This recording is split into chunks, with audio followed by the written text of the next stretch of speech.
수험생 편. 먼저 꼴찌 간부 생활이에요. 드디어 오지 않을 것만 같던 고3 수험생이 되는 첫날이에요. 진짜 고3이네. 꼴찌는 모처럼 일찍 일어나 등교 준비를 해요. 이젠 슬슬 공부를 해야 하는 때가 왔기 때문이에요. 1, 2학년 때 심하게 논 게 약간 걱정되긴 하지만 지금부터 열심히 하면 대학쯤이야 못 갈 자신이 아니라고 생각해요. 그동안에 폭탄 맞은 성적은 선생님 말씀대로 머리는 좋은데 노력을 하지 않았기 때문이라 확신하기 때문이에요. 수험생이 되었어도 외모를 꾸미는 건 필수예요. 공부에만 파묻혀 구질구질하게 하고 다니는 것만큼 찌질하게 보이는 건 없다고 생각해요. 일단 왁스를 터프하게 쳐발라 머리를 샤방하게 정리해요. 와이셔츠는 배꼽이 드러나지 않을 정도로 짧고 타이트하게, 바지는 마치 내 피부의 일부인 양 타이트하게 줄여 입어요. 마이는 어깨뽕을 빼고 등에 주름을 잡아줘요. 그 위에 고딩이라면 누구나 탐내는 등산용 바람막이와 거북이 등껍질처럼 등에 딱 붙는 백팩을 매주면 초절정 간지 고딩으로 변신 성공이에요. 모처럼 지각도 안 하고 일찍 등교해 수업 준비를 해요. 예습이나 할 겸 교과서를 살펴보는데 도대체 무슨 얘기인지 알 수가 없어요. 이렇게 심오한 걸 고등학교에서 배우는 게 맞나 싶어요. 미치겠네. 그럼 대학에 가면 핵무기 제조법이라도 배우는 건가 싶은 혼란에 빠져요.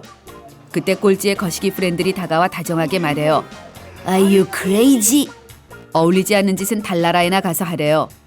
꼴찌는 폼을 잡고 니들도 고3인데 이제 정신 차리고 공부해야지 라는 되지도 않은 충고를 날리다 뒤통수를 얻어맞아요. 자식아, 지금 네가 그거 본다고 대학 가겠냐?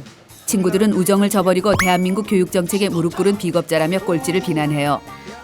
공부를 선택하든지 친구를 선택하든지 둘 중 하나를 고르래요. 난감하기 그지없는 시츄에이션이에요. 친구를 선택하자니 엄마가 울고 공부를 선택하자니 친구가 없어 혼자 밥 먹는 서름이 떠올라요. 쿨하게 친구들을 선택해요. 공부는 나중에 할 수 있지만 친구는 한 번 잃으면 끝이에요. 어차피 머리는 좋은데 노력을 안 하는 것뿐이니 2학기부터 해도 충분할 거라 확신해요.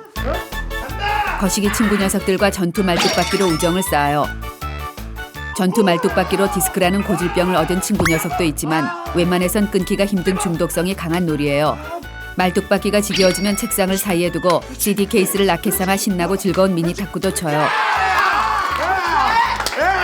장난감이 없어도 얼마든지 잘 놀 수 있어요. 빈 우유곽 하나면 쉬는 시간을 알차고 유익하게 보낼 수 있기 때문이에요. 우유곽을 접어 제기도 차고 박지성으로 빙의해 폭발적인 드리블로 폭풍의 질주를 하며 축구를 해요. 이승엽으로 빙의해 뻥하고 홈런을 터뜨리며 야구도 해요. 하인스워드로 빙의 되면 거친 몸싸움 끝에 멋지게 터치다운을 해낸 뒤 친구와의 뜨거운 포옹도 나눠요. 우유곽 하나로 잠시 멀어질 뻔했던 친구 사이가 다시 끈끈해지는 걸 느껴요. 우유곽은 참 신비하고 유용한 물건이에요. 신나게 놀다 보니 어느덧 모의고사 날이 되었어요. 당당하게 시험지를 받아들었는데 이런 우라질. 분명히 한글로 출제됐음에도 문제조차 이해할 수 없어요. 이런 걸 나 모르게 언제 배웠나 싶어요. 나만 따돌리고 따로 수업을 진행하는 건 아닐까 하는 허무맹랑한 음모론에도 빠져봐요. 이런저런 고민에 휩싸인 꼴찌는 긍정적으로 생각하기로 마음을 바꿔요. 이 기회에 모르는 문제가 나왔을 때 대처법과 찍기 실력을 완벽히 몸에 익히기로 결심해요. 잘 살펴보면 정성과 끈기만 있다면 거저먹는 문제도 있어요. 4층 탑을 쌓았을 때 크기가 같은 44개의 정육면체가 필요했는데 이 규칙으로 10층 탑을 쌓았을 때 필요한 정육면체의 개수를 구하는 문제네요. 이럴 땐 아주 간단한 방법이 있어요. 일일이 모두 그려보는 거예요. 끈기와 약간의 그림 실력만 있으면 20분 안에 해답을 구할 수 있어요. 참 쉽죠. 주관식도 문제 없어요. 수학의 주관식 답은 -1, 0, 1일 가능성이 아주 높다는 입증된 결과가 있기 때문이에요. 어설프게 답을 분배했다간 패가망신을 하는 수가 있으니 하나로 통일해 적는 게 좋아요. 욕심을 버리고 한 개라도 맞추겠다는 초연한 자세가 필요해요. 나머지 풀지 못한 객관식은 평소에 아끼던 연필이나 지우개를 주사위처럼 만든 후 부드럽게 굴려가며 찍어요. 한 가지 명심해야 할 점은 하나의 번호로 몰빵되게 해선 안 된다는 거예요. 1번부터 5번까지를 아주 균등하게 분배해 찍는 게 바람직한 찍기 방법이에요. 정영돈 모의고사 결과가 나왔어요. 오 마이 갓. 500점 만점에 59점이 나왔어요. 이런 점수는 학교 역사상 처음이래요. 선생님께선 아버지가 물려줄 사업이라도 있길 간절히 바란다며 남자를 압박해요. 하늘이 노래지고 가슴이 답답해져 오며 그동안의 허랑방탕한 생활에 후회가 밀려오기 시작해요. 그와 동시에 거시기 친구들에 대한 원망이 하늘을 찌를 기세예요. 심지어 점수도 더 잘 나왔어요. 남자를 방심시킨 후 지들은 공부를 한 게 틀림없어요. 저것들이 남자를 견제할 줄은 꿈에도 몰랐어요. 이젠 정말 벼랑 끝까지 밀린 기분이에요.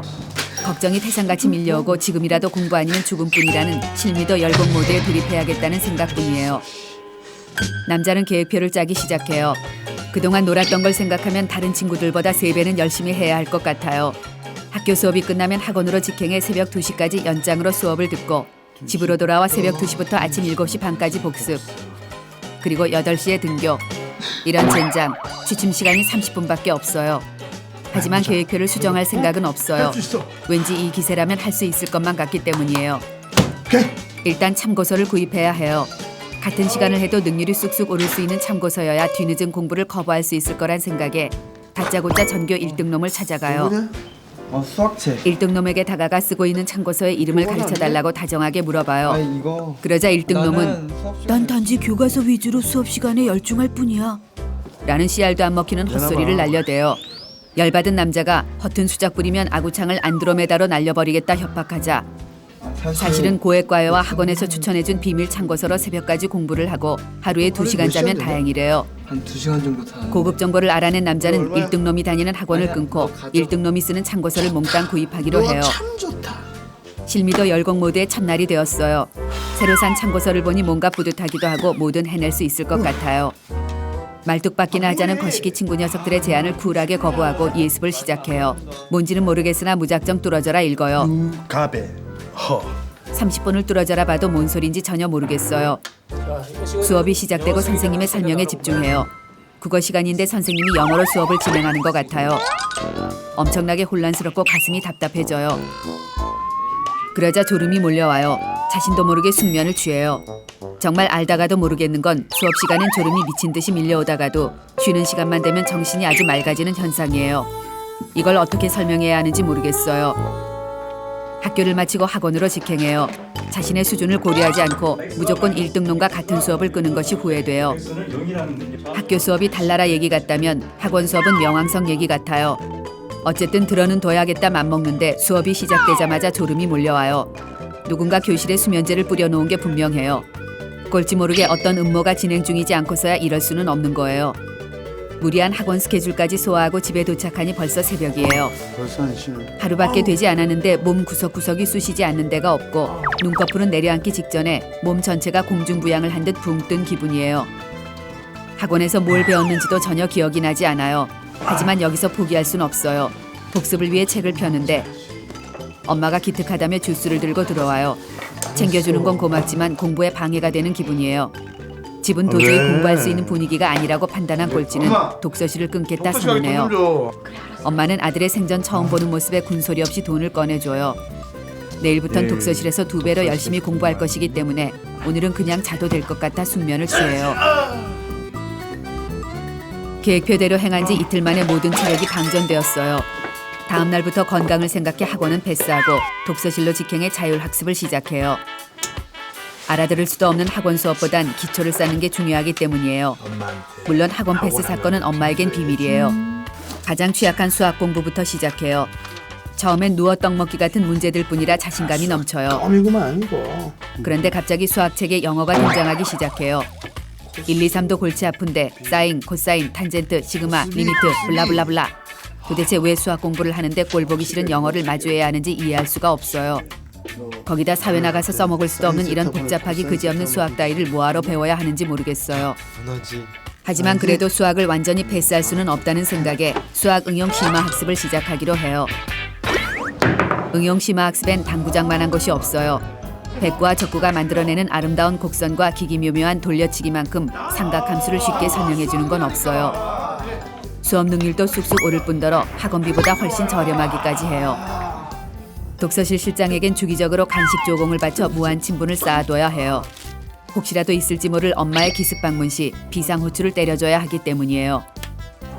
독서실에서 마음껏 휴식을 취한 후 집으로 돌아올 때 가끔씩 빈혈로 쓰러질 것 같은 액션만 취해주면 엄마의 무한 잔소리로부터 해방될 수 있어요. 벌써 1학기가 끝나고 여름방학이 왔어요. 뭔 놈의 시간이 이렇게 빨리 가나 싶어 겁이 나고 수능 걱정에 밥도 넘어가지 않아요. 이젠 진짜 공부를 시작해야 할 때란 생각이 들어 다시 초심으로 공부를 시작하는데 덥고 짜증나고 모기도 극성이고 도저히 공부를 할 수가 없어요. TV에선 해운대에 수십만의 인파가 몰려들었다며 연일 떠들어대요. 가만히 생각해보니 고등학교 시절의 마지막 여름인데 바캉스 한번 가지 않는 건 예의가 아닌 것 같아요. 방학 때만 열심히 놀고 2학기부턴 진짜 제대로 열공하기로 결심하고 바캉스를 떠나요. 즐거웠던 여름방학이 지나고 공포의 2학기가 시작됐어요. 이젠 정말 놀 만큼 놀았고 더 놀기도 싫을 지경이에요. 이젠 정말 열심히 공부해야겠다는 다짐을 해봐요. 하지만 이번만은 내야 진짜 라는 스스로의 다짐에 속았던 적이 한두 번이 아니라 걱정이 돼요. 급똥줄이 탄 남자는 다시 실미도 열공 모드에 돌입해요. 진짜 공부하자. 그런데 이런 우라지. 예전에 공부했던 것들임에도 불구하고 생소하기 짝이 없어요. 아무것도 기억이 나지 않아요. 어쩔 수 없이 다시 처음부터 공부하기로 해요. 모든 교재 앞쪽 20페이지만 너덜너덜하고 20페이지 뒤는 새 책이나 다름없는 상태예요. 이런 짓을 다시 반복하지 않기 위해 꼴찌는 교재를 마스터할 때마다 한 장씩 먹어치우기로 결심해요. 대략 20여 페이지를 먹어치울 무렵 꼴찌는 자신이 지금 이럴 시간이 없다는 것을 깨달아요. 한정된 시간에 모든 과목을 잘하려고 했다간 죽도 밥도 안 되는 역 같은 경우를 당할 수도 있다는 불안감이 밀려와요. 야. 일단 기초가 중요한 수학과 영어는 포기하기로 하고 단시간에 큰 효과를 낼 수 있는 암기 과목에 올인하기로 작전을 바꿔요. 역시나 암기 과목조차 제대로 마스터하지 못했는데 수능 전날이 되었어요. 내일이 시험이란 생각에 너무 걱정이 된 꼴찌는 손에서 책을 놓을 수가 없어요. 그동안 왜 그렇게 놀기만 했을까 하는 후회가 밀려와요. 그런데 언빌리버블. 그렇게 힘들던 밤샘이 돼요. 거기다 읽기만 해도 머리에 쏙쏙 들어와요. 그동안 이렇게 공부했으면 서울대도 문제 없었을 것 같아요. 하필이면 수능 전날에서야 공부의 즐거움을 알게 하는 신이 원망스러워요. 컨디션 조절이고 뭐고 오늘은 밤을 꼬박 새워서 한 개라도 더 외우고 만다 다짐해요. 형돈아 일어났니?